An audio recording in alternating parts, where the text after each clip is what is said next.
It's a pleasure to be here. Let me start by making a personal statement. I'm personally, partisan-wise, a moderate Democrat, but really, I think in the broader sense of public policy, our governmental system in the United States constantly needs competition. So I didn't like Texas very much when I got here in 1966, and Democrats, mostly conservative Democrats, were running things. And I haven't liked it much in the 21st century when we've had conservative Republicans pretty much running things without much competition in the general election. But I think the problems for the state are more serious with the modern one-party system than was the case, say, in the 1950s or 60s. At least back then, in the election that mattered, which was the Democratic primary, there was very heavy participation. And the spectrum of voters in the state, while not matching the population, were much more representative of Texas in its racial, ethnic, urban, rural makeup in the Democratic primary than the situation we find ourselves in Texas in 2010. In a state where no Democrat has been elected statewide since 1994. All the justices on the high courts are Republicans. Both the state House and Senate have Republican leadership, and of course, again, all the state officials like the Attorney General and Governor are Republicans. And all are products, basically, of the Republican primary, since the Democrats haven't been competitive now for a decade and a half. And that's a disturbing primary to me as a citizen of our state. First, because participation is so very thin in the primary, and that's pretty much the condition across the country, but it's rare in a mega state for one party's primary to be the end-all and be-all, and our primary vote is particularly low, and especially low in Republican primaries since they become the dominant party. Again, when Democrats were running the state, a lot of people voted in the primary, but that's not happened as Republicans have become the dominant party. Until the most recent election, which featured an unprecedented contest between a sitting United States senator and a sitting governor, both of the Republican Party in the primary. The last 4 Republican primaries in midterm elections, when our most important statewide offices are decided, attracted an average of just a little over 600,000 voters. That's in a state now with well north of 20 million people, 12, 13, 14 million registered voters. We're talking about 4%, 5% turnout among registered voters. That would be too bad if the 4 or 5% were a random sample of Texans, but of course they're not. The Texas primary on the Republican side is almost totally a whites-only primary. And it's not just, again, the spectrum of Caucasians in the state, it's whites that define themselves as either conservative or very conservative. Very few moderates left. Senator Hutchinson found that out to her regret in this most recent primary, where maybe 18% of the voters that were polled in polls just before the election said they were moderates, and maybe 2% said they were liberals. And again, I think that was the pollster misrecorded those 2%, I expect. Well, there are plenty of conservatives in Texas, but they're not all of Texans by any means. And again, there are lots of white folks in Texas. It's still the largest population group in the state, but it's a minority now, a little more than 45%. But you have a primary that's about 95% white. Very, very little Hispanic participation and virtually zero African-American participation, and not much from the small but growing Asian community. So it's a quite different kettle of fish, in my view, to compare the one-party politics of 2006, 2008, 2010 with what we had back in 1968 or 1970 or 72, when at least there was a fairly competitive, meaningful election that politicians running for particularly statewide office had to take seriously both segments of the communities they expected to represent, and that hasn't been the case lately. So pretty clearly, from a normative standpoint of what I'd like to see a return of competitive party politics, not a return to the Democrats becoming the dominant party, which isn't going to happen in my view. But I think there is some real possibility that the state will move toward, again, a period of truly competitive politics where candidates have to take the November elections very seriously, particularly in the gubernatorial election years of 2010, 2014, 2018. Why do I think there's some possibility of that? Well, politics is always changing. And we're, of course, a state that's large, diverse, interesting economy, dynamic economy. Some sectors hurting badly, others growing. People moving in, some fewer moving out. It just doesn't seem to me that you can maintain a static political system in a state as dynamic as Texas is.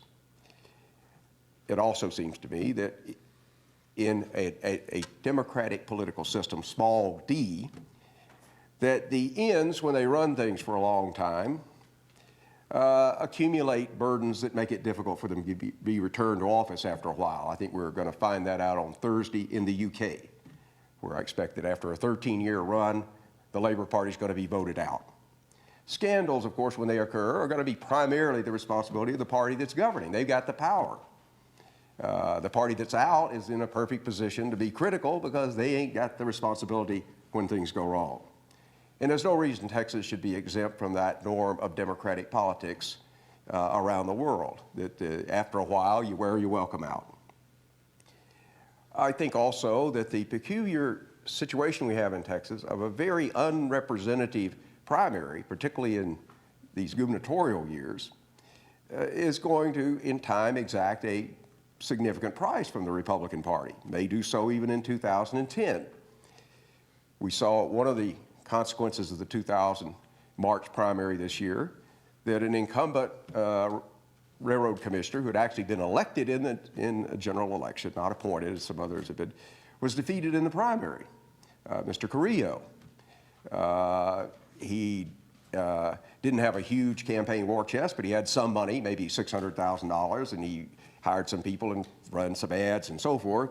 He was beaten by a candidate who spent no money whatsoever. Now, my friend Paul Bettencourt, a fairly prominent Houston Republican, said, well, Carrillo ran a lousy campaign and he was sick and so forth. But hell, the other guy didn't run any campaign at all. He just put his name on the ballot. But his name was a common Anglo-Saxon name. And he got 61% of the vote by doing nothing. He has no visible qualifications for going on the Railroad Commission. His background's more CPA, financial, and creates some possibility the Democrats may actually win an election at that level in 2010. But that result was noted by Hispanic voters around the state that are attentive to our political system. In Harris County, the Republican Party had to replace Mr. Bettencourt, who resigned to pursue other ventures, more lucrative employment. And the Commissioner's Court appointed Leo Vasquez to fill that important tax assessor collector and registrar of voters position, as it works in Harris County. And again, he was challenged by a Tea Party Anglo-Republican with much less money who beat him decisively in the primary. Well, we all know the biggest change going on in our population is the tremendous growth of the Hispanic population.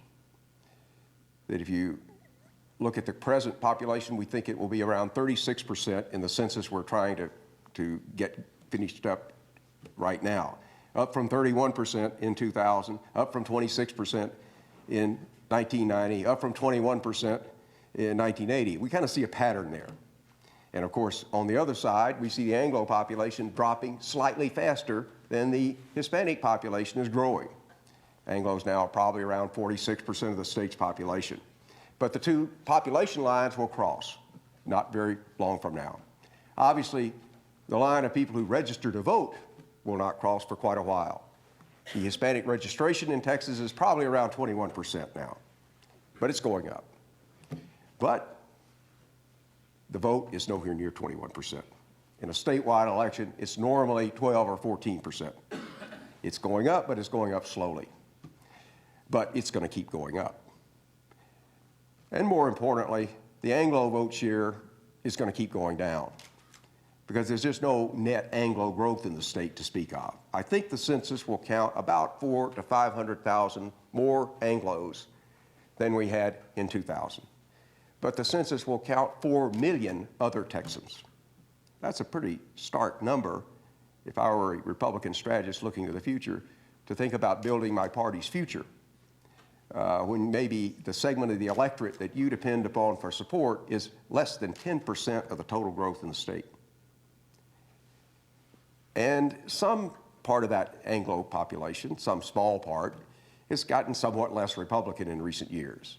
Particularly upscale, well-educated folks, still in their neighborhoods in Dallas and Houston, Austin, vote Republican, but not as much as 10 years ago. There's been some erosion. Young adults, less so in Texas than nationally, voted for Barack Obama in 2008, and a lot of young Anglos voted for Barack Obama in 2008 in Texas. Older Texans, however, older white Texans, were overwhelmingly opposed to Mr. Obama. But my generation, my racial ethnic group, we're declining. I wouldn't want to base a political party on 3 million Dick Murrays in Texas' future. We ain't going to be around. And unlike in Chicago, when you die in Texas, you generally quit voting. So you can't count on the late returns bailing you out anymore. So besides having this sizable Hispanic population, that Republicans made a fairly successful, aggressive effort to compete for, really starting with John Tower and continuing through a series of Republicans, and most notably recently George W. Bush as governor and running for president, and with some good success. But there's been, since 2004, a quite notable reversal, as sort of an exclamation mark being this Carrillo defeat a few weeks ago. The rise within the Republican Party, most notably in the last year, of the Tea Party movement has, of course, some significant short-term potential. Governor Perry sensed that trend very early, got out in front of it, and it helped him dispose of this unprecedented challenge from the senior senator, who was considerably more popular with voters in general. But the Tea Party folks don't have much interest in diversification or expanding the reach of their party, particularly to folks who don't look like themselves. And that includes our Hispanic Texans and, of course, African Americans, a smaller population, but politically mobilized by Barack Obama in 2008. So the demographics get more complicated, which gives Democrats some opportunity, even in this election cycle, to be competitive. Clearly, they face quite major obstacles, however. The National Party has effectively written Texas off since 1990. Bill Clinton, who knew Texas well, he had been here in 1972 and, of course, grew up in an adjacent state, and his advisors figured out that however much emotionally Bill Clinton wanted to contest Texas 18 years ago, it didn't make any sense to do so. And he passed on the state, and no major Democratic resources have been invested in Texas since. And maybe the Obama administration, in a midterm demonstration project, might decide to do a little bit here. It's the biggest load of unexploited Hispanic voters left in America that the Democrats haven't gotten more mobilized. But we can't expect in 2012, if President Obama is a candidate for re-election, that he's going to devote much effort, energy, or money to this state, because the simple arithmetic of modern American electoral politics is Democrats don't need Texas. If you win Texas, hell, you're winning 47 other states, and it becomes who cares. Maybe to demonstrate an electoral landslide, you might play here, but that seems unlikely. So any Democrat in a nationally competitive election is going to pour resources elsewhere. And that means the transfer of money will be from Texans to some other place, Virginia, New Mexico, Colorado. Short term, of course, Mr. Obama is the president, and he is a high visibility, extremely active president and a polarizing president, despite his efforts to tone down that rhetoric and I think sincerely try to reduce some of the red-blue sharp differences in Washington. He's been largely frustrated, like George W. Bush was, by that. And Texas is a very polarized state, and we didn't vote for Barack Obama. We gave him about 44% of the vote versus 53% nationally, 54% if you take Texas out of the mix. And he's less popular here than in the country as a whole. So anybody that's going to be voting on who's running things in Washington, President Obama, or particularly the Democrats in the Senate and the House, not going to vote Democratic here in Texas. That's going to be a burden. And certainly Governor Perry and other Republicans with very talented campaign people understand that. And the governor, especially, is just coming off a quite successful campaign season of running against Washington. And there's no reason to think that won't be a major strategy and with good potential for success in 2010. And of course, the Democrats face the problem of having lost every statewide election since 1994. They got no statewide bench. And thus your candidates have to start from scratch unless for some reason or the other they're already well known and famous. That, I guess, would be some sports figure, but the Democrats haven't been successful in attracting any of those people, or they've not been interested or whatever. Still, there's some possibility the Democrats can make this a competitive year. A lot of things have to break in their favor. Nationally, they certainly need some improvement in the economy over the next 6 months. And that improvement needs to be pretty visible to voters, my profession suggests, by July or August, if it's going to make much difference as the voters that are movable, persuadable, start sorting themselves out around Labor Day. There's been a couple of green shoots lately. A poll yesterday said now you got more people thinking the economy is improving than deteriorating. That's still only 41%. But maybe the economy turns around some, maybe it doesn't. None of us can predict the economy. My friends, the economists, have certainly proved that by their missing the boat in the last 4 or 5 years very badly. But almost certainly, we're going to still have a weak economy with very high unemployment numbers. But it can be even weaker or a little bit stronger. Obviously, the Democrats need better economic news. Republicans benefit from worse news. We've had some local setbacks in Texas, losing some plants or companies that won't help at the margins. But probably the broader economy is more driven by global forces now. And again, who knows how those will play out.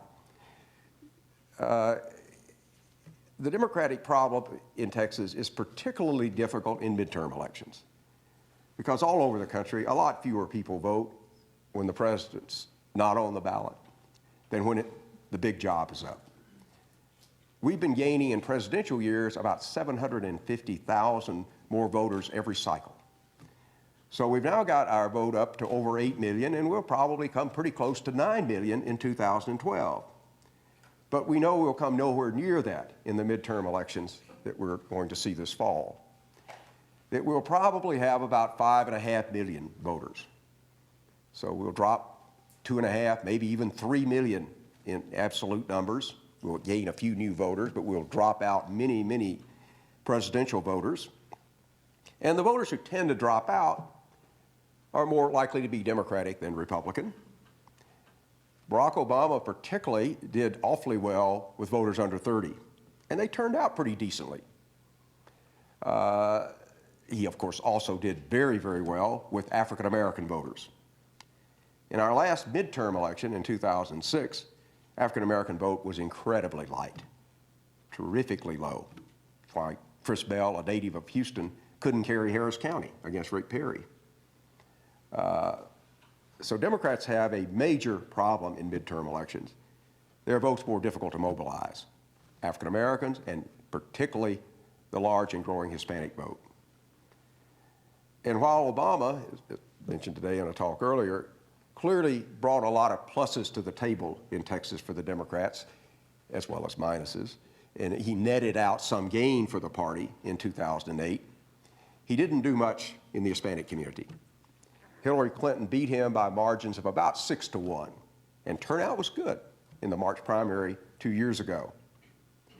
But while Obama improved the Democratic percentage again and got it back up to about 1996 levels among Hispanic voters, turnout was poor in the general election. Pretty clearly, there wasn't much interest in this historic election among Latino voters at the margins in 2008. And if we get a repeat of that in the November election of 2010, it's going to be hard to figure out how Democrats can win. It's a big difference if the Hispanic vote drops to 11 or 12% of the statewide total or surges up to, say, 15 or 16. Democrats are probably going to get a decent share of the Hispanic vote this year because of Carrillo, because of the general Tea Party movement, because of what's happening in Arizona, but none of us can predict what the size of that vote will be. It won't be 21%. Hispanics will come nowhere near to voting their share of the registered voters. And it's the Democrats' responsibility to motivate that vote. Republicans understand that quite well, and that's why I think Texas Republicans, notably our governor, are going to lay low on the Arizona deal, because it doesn't make any sense to inflame voters in this state. The Tea Partiers are already stirred up. They're telling everybody they're eager to vote. Can't we have the election next week? And Hispanics aren't yet much stirred up, so why hit that hornet's nest? Because that could produce unusually significant increase in turnout. So Republicans probably not going to help much in Texas. Events elsewhere might provide some opportunity, but the Democrats, and particularly the Democratic candidate for governor, is going to have to work awfully hard to turn out both African-American voters, and he will get probably north of 95% of whatever vote there is, and Hispanic voters who will probably vote in excess of 75% for Bill White in 2010. But will they vote? But any way you pick up the minority numbers, you still got to get a lot of Anglo votes to win in this state. In a midterm election, particularly so.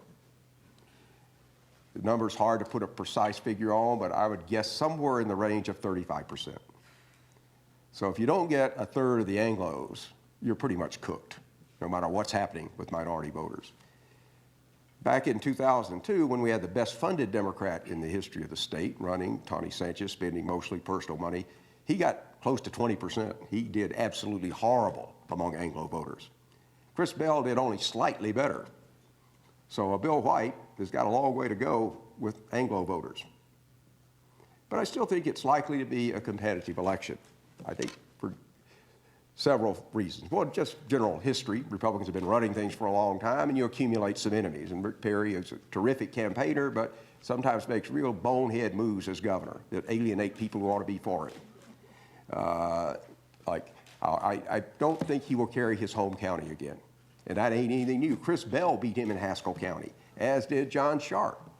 To know the governor is not necessarily to love him. He's not running a big volunteer operation down the street supporting his campaign. He's going to run largely an air war. But he's a tremendous media candidate. But he's got some chinks. And White has an opportunity to exploit those. First, I think because of who he is personally. He doesn't look like a very energetic, athletic guy, but he has a very high level of physical stamina that's terrifically important in a state like this where you just have to campaign nonstop if you're in an outsider position like Mr. White. He's got to work 100 hours a week. And he's personally wealthy, doesn't have to worry about a day job. His family's all on board and campaigning enthusiastically for him. And he has, again, a terrific work ethic, and he's going to need it because he's going to have to win this in a non-air war campaign where he might hope to come close to keeping the governor from running away with that segment. But that means a hell of a lot of work trying to build some sort of grassroots base across a mega state. He benefited by running all last year under the kind of pseudo-Senate campaign that, of course, morphed at the critical moment into the governor campaign. But he did have those bumper stickers that were capable of easily switching. It was Bill White for Texas, not Bill White for Senate. So he's been running for over a year. And he's made some headway, but he's still got a long way to go. Headway, though, in this kind of work that he's doing is not measurable in polls. What White's trying to work on are a relatively small number of opinion leaders who talk to other people in their communities. That is not very important in big cities, but it is important in smaller communities. You've just simply got to get out there around Texas and meet people, and have your wife show up every now and then, your kids, and personalize politics some. Because if this is just a race in Texas between Republicans and Democrats, how can Democrats win that in this environment? Yes, voters tell us by about equal proportions that they're Democrats or Republicans or independents, but the Republicans are more likely to vote, and the self-described independents are more likely, with no other knowledge, to vote for the Republican than the Democrat in this state. So White's got a lot of work cut out for him. But I think because of his personal qualities, health, wealth, diligence, he's got a shot. He's also got a shot because he, I think, can raise enough money to be competitive, semi-competitive in the air war, at least to put up as many ads as the governor. Bill White's never run in a partisan election before. He was elected in a tough mayor's election in Houston, but it was an officially nonpartisan election. He's going to have to make major adaptations. But he has a seasoned campaign team. He's good at raising money. I just got an invitation to his fundraiser list in Houston, one of his fundraisers in Houston a couple of days ago. They wasted a stamp on me. I'm too stingy to contribute to political campaigns. But I read the list, and it looked to be like there's about $2 million there, maybe $3. That's a pretty good start. Because you figure at this poker table, 25 million buy-in going to the general election, and you'd like to have 30 or even 35 million. White can probably raise that money. He carried over some from the spring.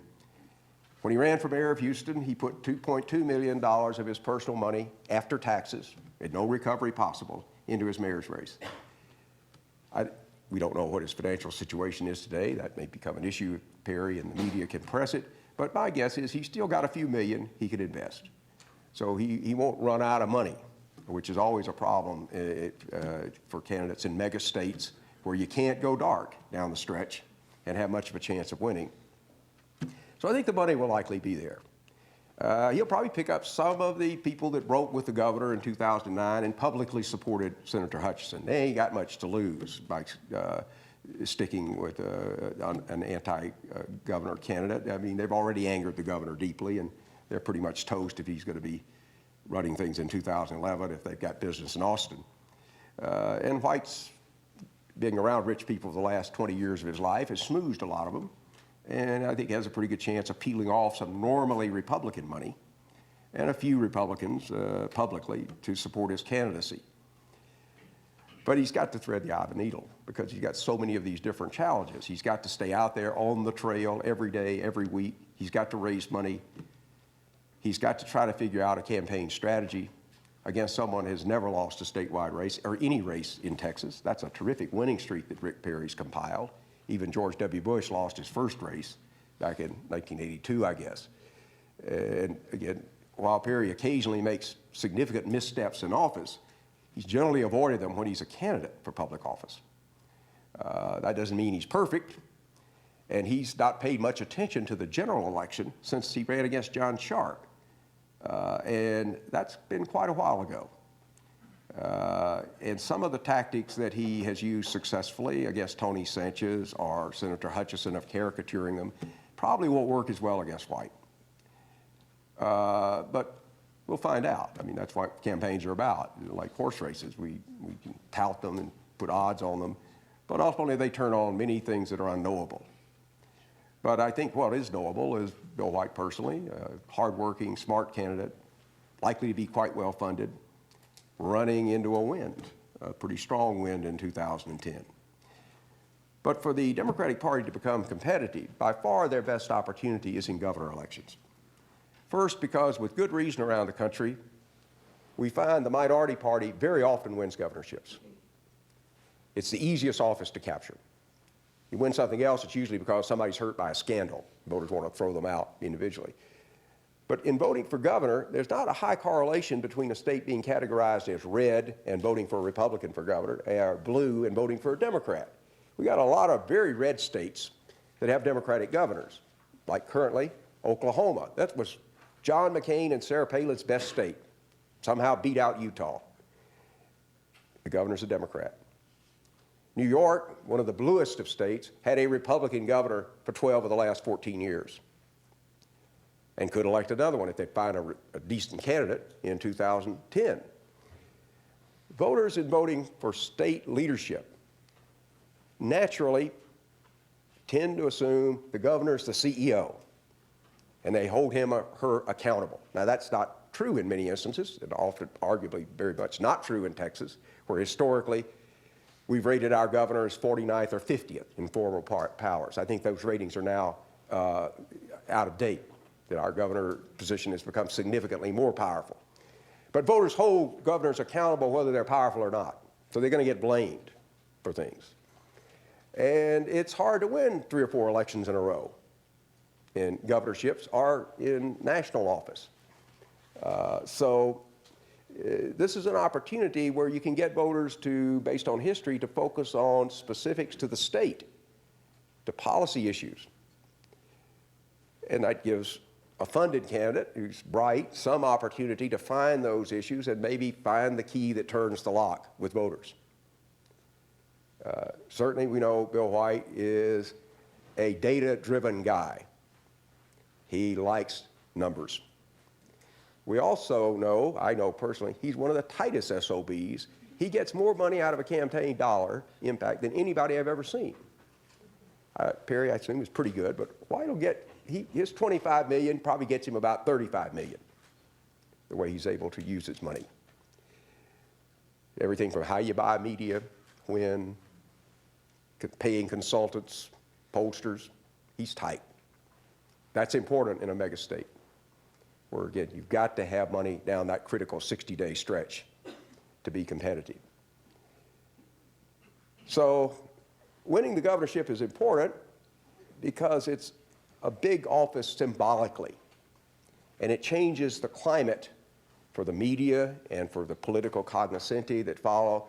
And suddenly they stop talking about a state being a one-party state, and they start talking about, well, it's more competitive. But there's also something about the Texas governorship that makes it uniquely important for a minority party to build on, because of the vast, over time, appointee powers. Bill Clements used that very effectively from 1979 through 1982 to build a state Republican Party. Republicans had been fairly competitive. John Tower had been winning Senate elections since 1961. But Bill Clements really provided the base, it seems to be, for the Republican Party to grow here into the success in the 1990s and the early 21st century. He wasn't a great governor in many regards, but he particularly used the appointee powers, I thought, very effectively and with lasting benefit to his party. He lost his re-election bid in 1986, but came back in 1990, lost it in 1982, came back in 1986. But it's a good position to build a party from, or rebuild one in the case of the Democrats. And I don't think there can be a competitive Democratic Party in Texas until the party recaptures the governorship. You might get a single-shot victory in something like a railroad commission race, or a besmirched high judicial officer, this personal record turns off enough independent voters. But I think the governorship is the key office in the state at the top for rebuilding. The other strategy, of course, is rebuild from the bottom. And there's some opportunity there for Democrats, particularly in the year after the census, when we have to do redistricting, and the election in 2012. The population of Texas, not the registered voters, but the population's political attitudes are majority Democratic. But many of the democratically inclined voters, some aren't citizens, some don't register, many don't register and don't vote. And that significantly weakens the Democrats unless you get down to very local offices. Because under the rules we play by now in apportioning seats, everybody who's a resident gets counted, whether a citizen or not, whether a registered voter or not, whether they're a voter or not. And we apportion seats based on that. That practice, which of course dates to the Southern conservatives at the time of the Constitution, who wanted to make damn sure no slaves were counted, has now come back to bite the modern conservatives in the butt 220 years later, when they're real unhappy that citizenship is not required. Thank their conservative elders back in 1787 for insisting and threatening to break up the Constitutional Convention unless persons were counted, not citizens. And that's still the rule.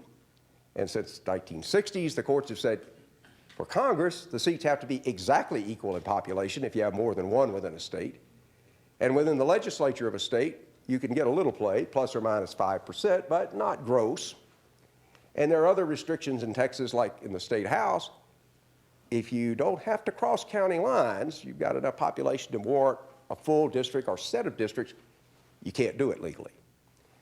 So Democrats can get a much better shake out of redistricting because of the population numbers that they rest on.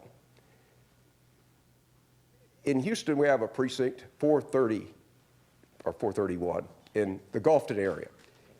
In 2000, the United States Census counted in that precinct 21,000 persons.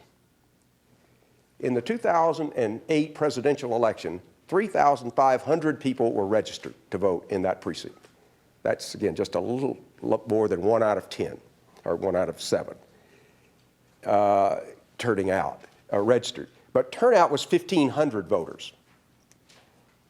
But when we redistrict the state next year, that 21,000 people will be about a seventh or an eighth of an entire state legislative district.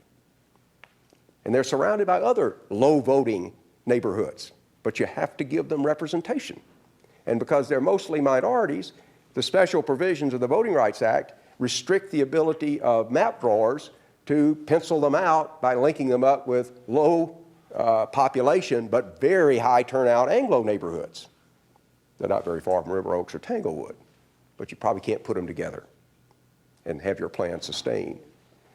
That's the Democrats' best hope for ground root is the State House, because with 150 districts within the big urban counties, the inability to gerrymander across county lines forces you to play within a rather constricted box. And so you can't get as cute. And I've worked on gerrymanders. I've opposed gerrymanders. Some are good, some are bad. But we've got a great set of Republican gerrymanders in place now. You have to tip their hat to the Tom DeLay crew and what they were able to do in 2001 and 2003. But the population numbers are much worse for Republican districts in 2011. And there's that pesky problem in Washington that for the first time since the courts intervened and said, you got to redraw all these districts when you get a new census, whoops, we have a Democratic president.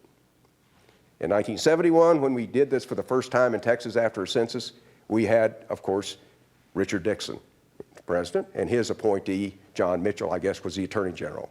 1981, we had Ronald Reagan and Ed Meese as the Attorney General, overseeing the Justice Department. 2001, George W. Bush and John Ashcroft.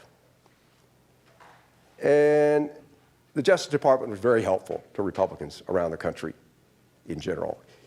If the Republicans controlled the legislature, the Justice Department said, let the legislature do it. If the legislature was not controlled by Republicans, the Justice Department was much more interested in letting courts do it. Well, this time around, you don't have that backstop in Washington. Eric Holder's the Attorney General, African-American, of course. The senior staff in the Voting Rights Division have rolled over. And we still have the Voting Rights Act on the books, and all of its special provisions apply to Texas. And where that most matters is in state house districts, because you can't get very cute here. And my view is the one thing that's likely inevitable in terms of a Democratic comeback over the decade, not in 2010 for sure, or even 2012 possibly, is I don't see how even under the circumstances prevailing now, the Republicans can retain a House majority through 2020. That the State House of Texas, the House of Representatives, will almost certainly have a Democratic majority and a Democratic speaker after the 2016 or 18 elections. And once that happens, it's not likely to be reversed, because the census of 2020 is going to count virtually no more Anglos than we count in Texas in 2010. And we expect somewhere between 4 and 6 million other Texans to be counted. Now, the Republican Party, of course, has the opportunity of adjusting course, and it simply long-term must, and I assume will, but not until they start losing elections. And that means that they're going to lose some elections, I think, over time. But the first place that the loss will be felt, I think, is the State House, aside from the governorship.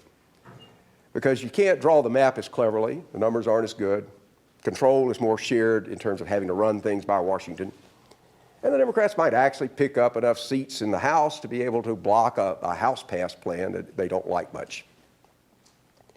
So that's another possibility for kind of a grassroots regaining a share, but it's less important than the governorship, in my view. Democrats, I think, will run well enough in 2010 that the state will be viewed going forward as fairly competitive, even if they lose the election. I think Bill White pretty easily gets over 45% of the vote. To get to 49%, which is likely the percentage that will win, because there'll be a Libertarian candidate and they'll take 2 or 3% of the vote, that's hard. Getting that 46, 47, 48, 49 is difficult. But it's doable. with some breaks, of course, and a good campaign. Mr. White's an underdog, though. Too many good things have to happen on his side, coming together for this to all work. But it could. But minimally, I think it creates a competitive environment. And whoever's elected governor in 2011 is going to confront one hell of a set of unattractive alternatives. And the place right now that's being most acutely felt are in the fast-growing suburban school districts, which are also the largest base of Republican voting in the state. They are just simply going broke. And they are looking at laying off substantial numbers of teachers, because many of these districts now say their budget is 80% salaries, almost all teacher salaries. And while these voters are conservative, they are relatively progressive on public education. They moved into these districts for their kids to have an opportunity at a good education and an opportunity to get into good universities, starting with this one, of course, and others around the state. And those options are being imperiled.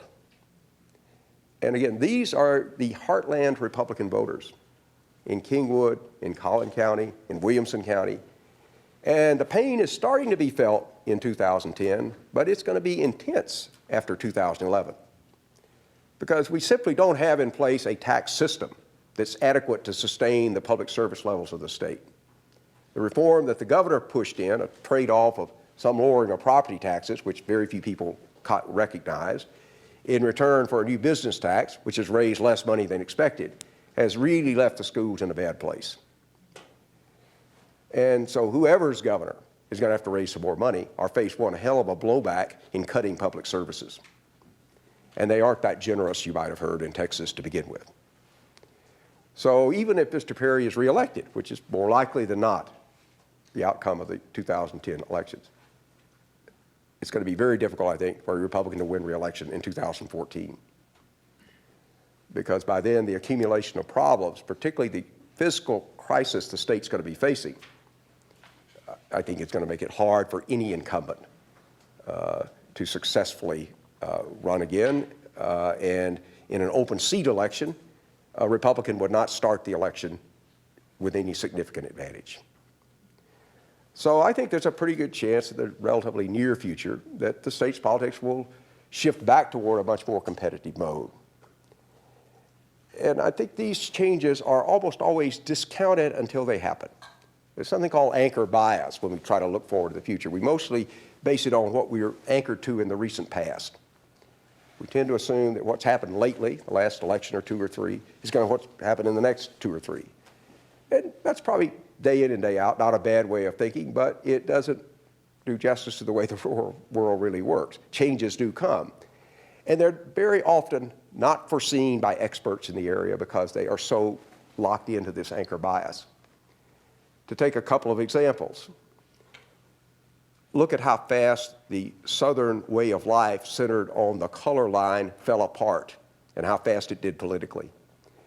One of my favorite authors is V.O. Key, Vladimir Orlando Key, Jr. from West Texas, who went on to be a distinguished professor at Johns Hopkins and Harvard. He wrote a great book called Southern Politics. It's still a wonderful read, chapter by chapter on the 11 old Confederate states. He's writing in the late 40s, and he did some updating in the 1950s. He did not foresee the change coming in addressing what he called the Negro problem, the problem of deep, pervasive racism across the southern states. Not as bad in Texas, but incredibly severe. He died in the 1960s just as the enormous changes were starting to occur. He had no idea that a Texan like Lyndon Johnson would preside over the passage of the Civil Rights Act and the Voting Rights Act and the Fair Housing Act in the 1960s. He just thought, we're talking about something that's going to take generations to change. But it didn't. Change came, it came very rapidly and was not foreseen by very many political scientists. I also have a lot of colleagues that study Russian politics, or for many years, Soviet politics. And they wrote numerous books and articles in the 1970s and 1980s, and damn few of them foresaw the collapse of the Soviet Union at the end of the 1980s. They were surprised and shocked by it. This was such an abrupt change, they just couldn't imagine it happening the way it did. So change does come in life, for better or worse. But it's not easy to predict when it comes. But when it does come, it often comes very suddenly, not gradually, but quickly. And I think that's the way a recent one-party system can collapse fairly quickly. Most voters have some partisan inclinations, but the idea that everybody is a fierce partisan, listens to Rush Limbaugh or Rachel Maddow, that's totally bogus. The electorate is far less polarized than the media and a lot of opinion leaders, which means they're a hell of a lot more capable of moving around from election to election if they are presented with alternatives that they think have some reasonable chance of winning and that might just do a better job of addressing the problems they are concerned about. Because for most voters, politics is not about what's good for the Democrats or what's good for the Republicans. It's what about my family? What about my children's prospects? And voters change their minds about that. So that's my take. I think we've got some time for questions, and I don't know at what point people need to cut this off, but why don't we open up for Q&A? And I have a little problem seeing through the lights, but if you wave vigorously, I'll try to identify. Yes.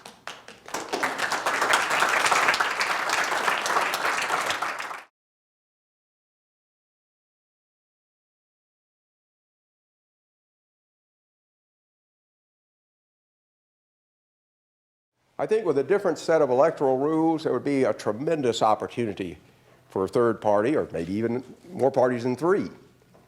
But you run into that terribly biased American electoral system that the framers, to some extent, gave us with things like the Electoral College, where Mr. Perot got nearly 20% of the vote and got absolutely no electoral votes, and that has been embellished by the Democrats and Republicans who've totally dominated our elections since the Civil War.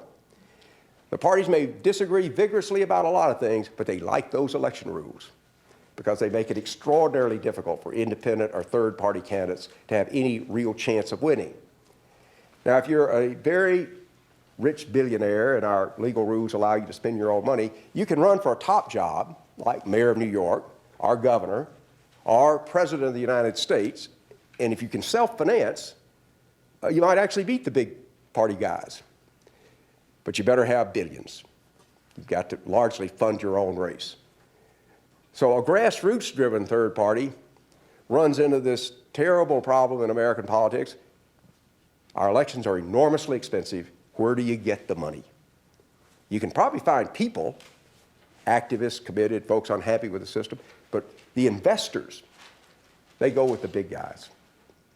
As they like to say, losers don't legislate. And we stick with the incumbents. So there's a huge financial bias favoring the parties, major party candidates, plus the electoral rules themselves are extremely discriminatory. With this election Thursday in Britain, and their system is also discriminatory, but not as severely as ours. They may shake the system up, but we're harder to change than the UK.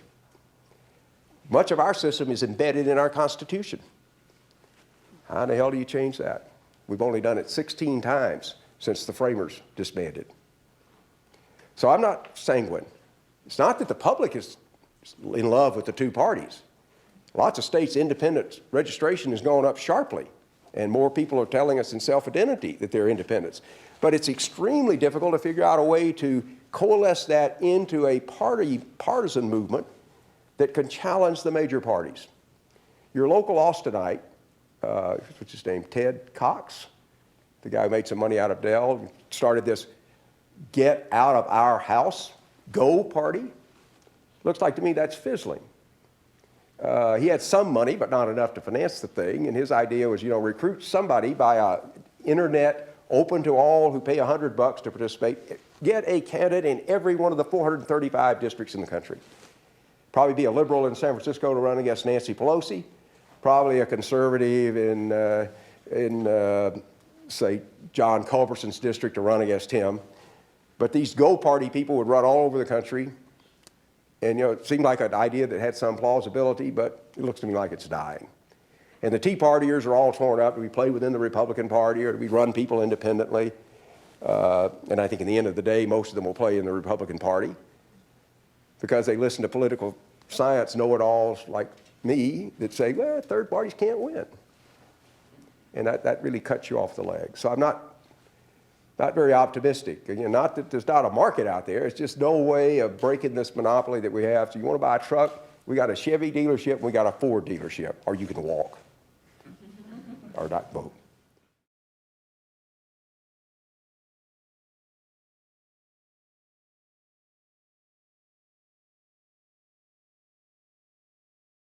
There's some evidence of candidates, Latino candidates significantly increasing Hispanic participation. We saw that with Henry Cisneros starting out in San Antonio, a community that had a lot of Hispanics, but not very many people who voted in city elections, and he turned that around. And he had the potential to do that in Texas. That's the greatest, I thought, loss of my lifetime in Texas, of a talented person that never put himself forward statewide, that could have accelerated the change that's coming for the Hispanic community to get more deeply involved in the civic affairs of the state. He was almost a perfect package, but he never ran for various reasons. And other prominent Hispanics of the early 90s, like Lina Guerrero or Dan Morales, self-destructed or were felled by illness. So you've had this vacuum of leadership. And correctly, I think you point out, that's not going to last much longer. You've got a whole bunch of well-educated, ambitious, talented Hispanics around the country, Dallas, Houston, San Antonio. They're chomping at the bit. Or as my wife would say, champing at the bit. We disagree a bit about pronunciation. So I think that vacuum's going to be filled. And it's one of the elements that's critically important. The other thing that mobilizes Latinos, we saw after 1994 in California, attacking the community in what is viewed as an unfair fashion. When Pete Wilson ran a hardball campaign against Ms. Brown, the sister of Jerry, who was the Democratic candidate, Kathleen Brown was the Democratic candidate that year, and Wilson thought he might lose and he wanted to run for president. So he unleashed a fierce anti-immigrant campaign. You know, ads from old movie clips of people jumping off trains and running into the bushes, obviously dark-complected people, and voiceovers saying, they just keep coming. Very ominous. Well, he won. He probably would have won anyway. It turned out to be a great year for Republicans. But it was noticed in the Latino communities and, to a lesser degree, the Asian communities. And the long and now almost fatal decline of the California Republican Party, I think, was significantly contributed to by the fact that Pete Wilson really alienated Latino voters. And it's changed the politics of California. So it can be a negative factor or a positive factor that mobilizes a particularly attractive candidate. Look at what Barack Obama did in the African American communities. Much of the leadership was for Hillary Clinton, of course, in 2007. But once the voting started where there were African Americans, he won overwhelmingly, but he produced astounding turnout. And we saw that in Texas here. Obama, of course, campaigned vigorously in the spring in a make or break primary for Hillary Clinton. And there was terrific black turnout then, but there was also terrific black turnout in November with no campaign effort really by the Obama camp. He had mobilized that sleeping giant community and just about got maximum participation. And there are many more degrees of freedom for Latinos who are registered to vote than for any other group in Texas because they have consistently the lowest turnout in elections. They've already gotten over that first set of barriers, citizen, registered, but that third critical element, getting to the polls, is still a major problem. And leadership can make a difference there. We're probably looking, I think, at 4, 6, 8 years before this next crop of Hispanic leaders reach prominence. But I think we'll see them before 2020.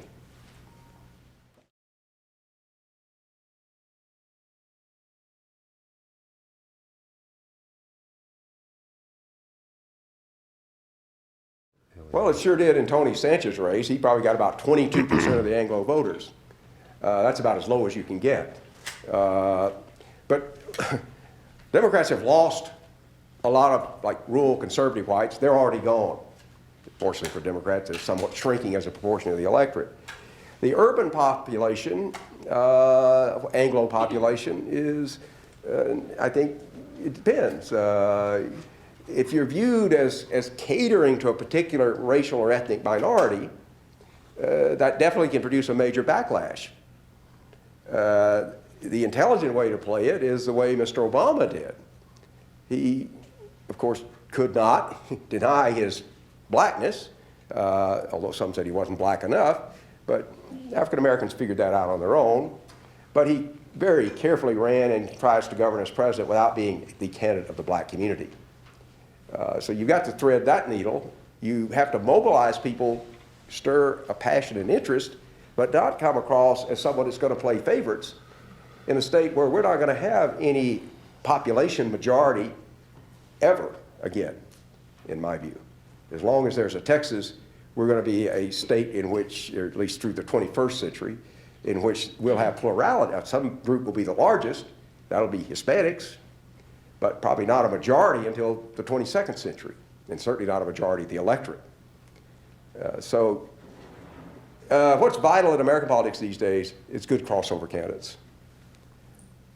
I think the strategy that Karl Rove got identified with, but Rove was actually pretty clever here in Texas of trying to position his guy, George W. Bush, to reach out, of playing to a base. I don't like that strategy long term. There ain't a base big enough out there to win very many elections. And so that means who can break down some of these barriers, reach out across, speak a more common language of civic virtues and values.